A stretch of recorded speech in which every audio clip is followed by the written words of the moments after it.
ये जो कुछ भी संकट है, हम सब फॉर्चुनेट हैं कि हम 47 की गलती 2020 में न करें। सब कुछ हमारे हाथ में है, आपके हाथ से कुछ भी दूर नहीं है। कम से कम सच बोलिए, अपने पे भरोसा रखिए, और बहुत ज्यादा मटेरियलिस्टिक होने की जरूरत नहीं है। हम सब कहते हैं जो आया है वो जाएगा, जाके तुम लेके क्या जाओगे अपने साथ, ये बताओ।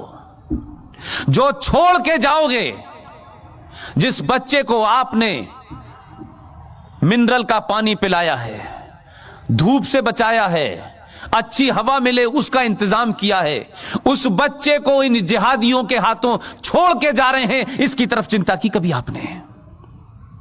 यह कैसा मुल्क आप छोड़ के जाना चाहते हैं? अगर उस बच्चे में पुरुषार्थ होगा तो वह अपने लिए कई बड़ी गाड़ियां खरीद लेगा, कई बड़े मकान बना लेगा। लेकिन अगर राष्ट्र नहीं सेवित होगा तो वो कहां जाएगा? अलग अलग जगह रहेगा। इसलिए जो लोग यहां से चले गए हैं, उन्हें लगता है कि अमेरिका, लंदन, फ्रांस, जर्मनी जाना कोई आपकी विद्वत्ता को, आपकी इंटेलिजेंस को साबित करता हो। तो मैं बार बार उनसे भी कहता हूं, वहां रह रहे हो, तुम्हारी इज्जत इसलिए है कि भारत मौजूद है। यह भारत कमजोर होगा तो कोई तुम्हारी इज्जत नहीं करेगा। पैसा बहुत लोग कमाते हैं, इज्जत बड़े कम लोगों को मिलती है। इसलिए कोई आपके ऊपर कीचड़ उछाले तो यह कह के चुप मत हो जाइएगा कि उछालने दो। यह कहने के कारण लोग आज आपके घर में घुस गए हैं। यह कहने के कारण लोग हमारे फेथ, हम जिस उपासना के लोग हैं, हम जिस पूजा पद्धति को मानते हैं, जो हमारे आराध्य हैं, उन सब के ऊपर भी कीचड़ उछलती रहती है और हम कुछ बोलते नहीं हैं। एक मोहतरमा है, पता नहीं अल्लाह ने उनके साथ क्यों ये नाइंसाफी की। कुछ दिन पहले उनका एक्सीडेंट हो गया है। मैंने कहा कि भाई अल्लाह न करे किसी का एक्सीडेंट हो, और हो गया है तो मैं बार बार दुआ करता हूं, अगर नमाज पढ़ता हो तो एक रकात उनके लिए जरूर पढ़ता कि अल्लाह जल्दी उनको ठीक कर दे। लेकिन उनकी बात का जवाब इस देश में दिया नहीं गया, क्योंकि हमें पॉलिटिकली करेक्ट होने का शौक है, और मैं पैदाइशी पॉलिटिकली इनकरेक्ट हूं। मुझे इसमें कोई इंटरेस्ट नहीं है कि लोग कितना मुझे महान कहेंगे नहीं कहेंगे। मुझे इसमें इंटरेस्ट है कि मैं जिस राष्ट्र में हूं, उस राष्ट्र के लोगों ने किसी डर के कारण, किसी इंटरेस्ट के कारण अगर जबान बंद रखी है, तो मैं उनसे कहता हूं ये समय है, पूरी ताकत से बोलो, पूरी चिल्ला के बोलो। इसलिए इस बात की चिंता मत कीजिएगा कि आपका कुछ बनने बिगड़ने वाला है। इसलिए छोटी सी बात फिर दोहराऊंगा मैं, आप लिख सकते हैं तो लिखिए, अगर बोल सकते हैं तो बोलिए, और चिल्ला सकते हैं तो चिल्लाइए, और अगर इन तीनों कामों को भी नहीं कर सकते तो जो चिल्ला रहा है उसके साथ खड़े हो जाइए।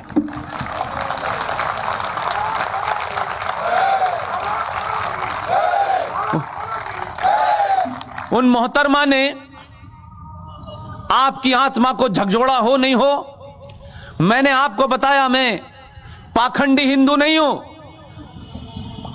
मैं जहां पैदा हुआ वहां हिंदू क्या होता है मुझे नहीं पता था। बचपन में भी लोग मुझे पुष्पेंद्र खां कहते थे, मुझे तब भी कोई फर्क नहीं पड़ता था। मुझे इस बात की चिंता नहीं है कि मैं कितनी पूजा करता हूं तभी मैं हिंदू होऊंगा। मैंने तो मंदिर भी 20-22 साल के बाद देखा।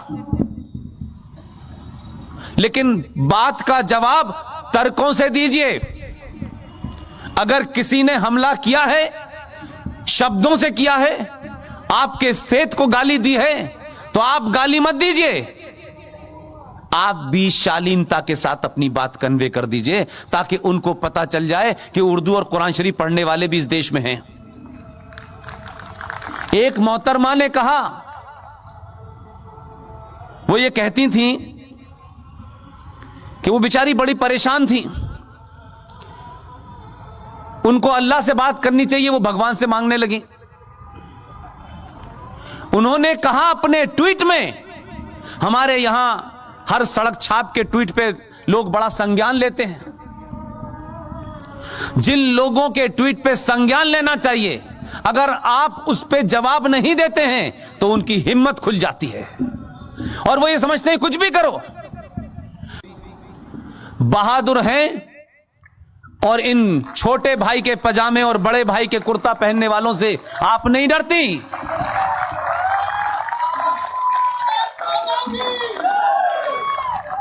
नहीं तो इस किस्म की लॉन, इस किस्म के माहौल में हमने तो गजलें होते सुना है,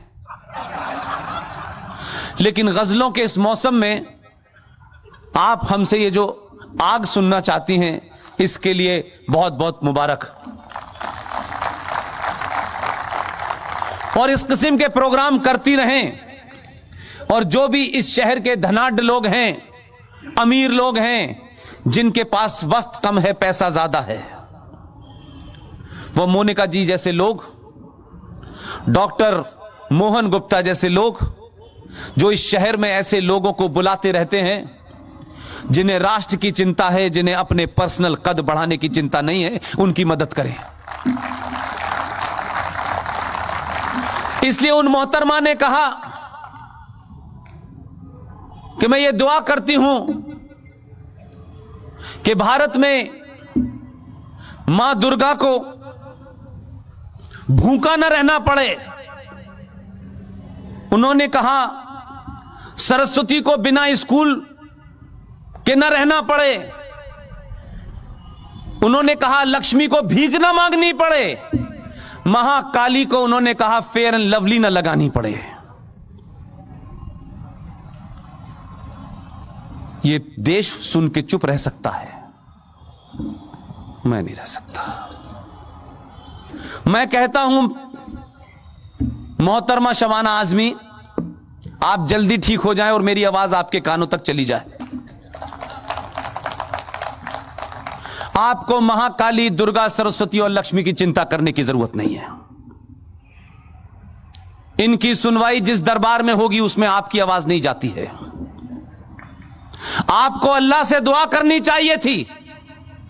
अगर ईमानदार थी और आप कैफी आजमी की औलाद हैं, जिसे जो लेफ्टिस्ट था और आप कहती हैं मैं भी लेफ्टिस्ट हूं, सही जगह पे सही दुआ मांगेंगी तो बात बनेगी। अगर आपके अंदर ईमान वाली थी, आप मुसलमान हैं आप, और आपके अंदर सही बात कहने का करेज है, तो जरा खुल के मुझे बताइए और कहिए। अगर आप ईमानदार होती तो कहती कि मैं अल्लाह से दुआ करती हूं कि आयशा को कभी बाल विवाह न करना पड़ता। वो कहती कि ज़ैनब को निकाह हलाला न झेलना पड़ता। और वो ये भी कहती कि बीवी फातिमा को जिहादियों के हाथों मरना ना पड़ता, तो शायद अल्लाह बेहतर सुनता। इसलिए अगर मजाक बनाने की अगर आदत है जिन लोगों में, एक साहब को तस्वीर बनाना आता था, बहुत तस्वीर बनाते थे। मैंने 4 नाम लिए, उसमें से अगर उनमें दम थी, अब तो वो अल्लाह को प्यारे हो गए। इसमें से एक की तस्वीर बनाते तो पता चलता क्या होता। आपने तो हमारे आस्थाओं को चोट पहुंचाते हुए आपने उनके भी कपड़े उतार दिए। जरा उनके कपड़े उतारते तो पता चलता आपको। इसलिए मैंने कहा चुप रहने का समय नहीं है। इस चुप्पी ने आपको 70 सालों में 1947 के हालात में पहुंचा दिया है। इसलिए खूब जोर से बोलिए, ईमानदारी से बोलिए, गाली गलौज मत करिए। गाली गलौज करने से अपना कद छोटा होता है। गाली गलौज करने के लिए ये अल्लाह ने कई भेजे हैं। एक रामपुर में है, कई हैं, दिन भर इधर उधर घूमते रहते हैं, क्या बकते हैं अल्लाह जाने, कोई सुनता नहीं है। और मैं तो खुलेआम इस देश के मुसलमानों से कहता हूं, तुम झूठे मक्कार बेईमान हो। अगर ईमान वाले होते तो तुम्हारी ये दुर्गति, ये पूरी दुनिया में इस्लाम के नाम पे जो जूते खा रहे हो, जो कत्लो गारत हो रही है, जो इस्लाम को बौना बना के जलील हो रहे हो, दुनिया के हर मुल्क में तुमसे पूछा जाता है, तुम अपना नाम छुपाते हो। यह सिर्फ इसलिए हो रहा है कि अगर उस कुरान शरीफ की कुछ आयतें भी ठीक से पढ़ते तो भी जलील नहीं होते। हम तो दुनिया में एकमात्र ऐसी सभ्यता है कि हमने तुम्हारे नाम और तुम्हारे पहनावे से और तुम्हारे फेस से कभी हमने कोई सवाल खड़ा नहीं किया। हमने तुम्हें अपने यहां जगह दी, आप भी रहिए। हमने तो दुनिया के कई मुल्कों को जगह दी, कई फेथ को जगह दी। कभी कभी तक आज तक कोई ऐसा रिकॉर्ड नहीं मिलता है कि इन 70 सालों में हमने कभी हथियार उठा करके किसी फेथ को मारा हो। हमने नहीं कहा सामूहिक तौर पे कि आपको यहां नहीं रहना है, लेकिन माफ कीजिएगा, आपकी जहालत, आप जिस किताब का रेफरेंस देते हैं उस किताब के रेफरेंस से आपने इस देश के उन लोगों को जिनकी 5000 साल पुरानी रिटन सभ्यता है, भगवान राम के लंका जाने से लेकर के सन 71 की जो युद्ध हुआ ईस्ट पाकिस्तान में, ये 2 घटना मैं इसलिए बताता हूं ताकि उन जाहिलों को पता चले हम कौन हैं। हमने तलवार के जोर पर दुनिया को नहीं कहा ये कबूल करो नहीं तो गर्दन काट देंगे, हमने कभी नहीं कहा। हमने कहा वहां जाने का रास्ता एक है, आप इधर से जाएं उधर से जाएं, लेकिन आप कहते हैं सब हमारे रास्ते से ही जाएंगे क्योंकि आपका ठेका है, क्योंकि सिर्फ वहां जाएगा, जन्नत में जो जाएगा वो आप ही जाएंगे, बाकी हम बाहर खड़े रहेंगे। आप कंफ्यूज हैं। आप एक बात कहते हैं, अपनी बात को दूसरे लाइनों में उसको कंट्राडिक्ट कर देते हैं। अरे हम तो ये मानते हैं कि ये एक कोई ब्रह्मांड है, ये जो कायनात है, ये जो यूनिवर्स है, ये कोई पावर है जिसका शायद हमें इसलिए ज्ञान नहीं है कि हमने सनातन छोड़ दिया। अगर सनातन पड़ा होता तो हजारों साल पहले बता दिया गया है कौन सा स्टार कहां है, किस कारण से है, किस चीज का क्या महत्व है। और यही कारण है कि जिन लोगों ने इतिहास लिखा है वो ये नहीं बताते कि ये जो प्रयागराज है, जो बड़ी मुश्किल से इलाहाबाद से आजाद हुआ है, वहां पर जो कुंभ लगता है, अगर कुछ लोगों का बस चलता तो वो कहते कि कुंभ भी 1947 से शुरू हुआ है। तो हमको ये बताया नहीं गया और हमारे लोगों ने जो शुद्ध साइंस है, कोई पूजा पद्धति नहीं है सनातन में, सनातन सिर्फ ज्ञान और विज्ञान और साइंस है, उस पर कुछ है ही नहीं। वो आज बता रहे हैं 2019 में 20 में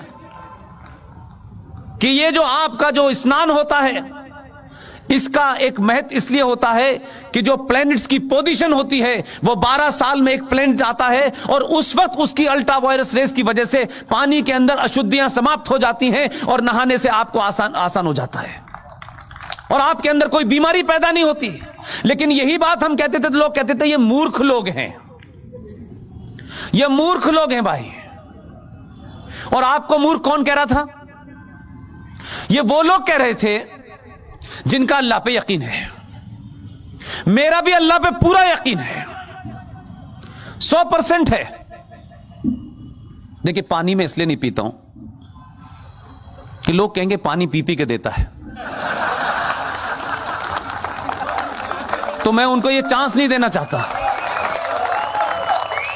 लोग कहें बगैर पानी दिए भी देता है, तो वो कहते हैं हमारा अल्लाह पे यकीन है। अरे हमारा तो अल्लाह पे यकीन हजारों सालों से था, ऐसा नहीं था कि 1400 साल से 632 से शुरू हुआ, हजारों सालों से था। और आज भी हम मानते हैं यकीन आपका कमजोर है, क्योंकि आप अल्लाह की आड़ में मुल्ला का इस्लाम चलाना चाहते हैं। आपका एजेंडा है।